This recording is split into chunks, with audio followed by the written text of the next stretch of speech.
針對着中國的團促法立法院是來提出譴責案，即馬已經離托進入黨團協商的階段。有學者是表示講，除了這譴責案以外，咱的政府嘛應該愛參考這美國機關所提出來的停止跨境鎮壓的法案，甚至閣來設置境外代理人法，或者執法者的單位會當使用閣較有強制能力的法律，而且嘛，或者違法的人就愛承擔責任，咱才會當應對中國的威脅。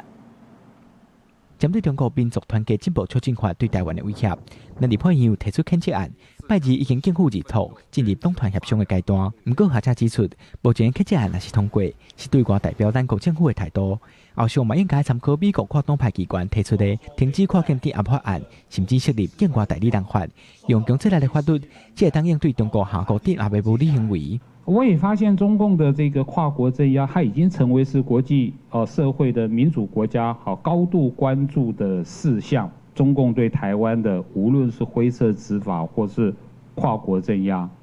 兩岸是要交流，但是不能讓兩岸交流變成說破壞台灣民主自由的管道跟平台了。根據陸委會資料，目前台灣民眾去中國說失聯，互人流落來盤查，甚至是有可能互人關押的，交通統計有385人。學者提起，中國團促法影響的範圍真闊，台灣在美國和中國之間嘛扮演真重要的角色。呼籲政府愛有作為，民眾除了平常時都愛有政治意識以外，嘛得避免去和中國相關的國家。假設今天你有可能要去中國，或者是你可能會去跟中國有引渡條款的國家，在這樣的一個前提之下，你某種程度還是要自我擔心一下。但是老實說，這就是中共想要達到的目的，他想要透過這個法律，讓台灣人做言論的自我審查。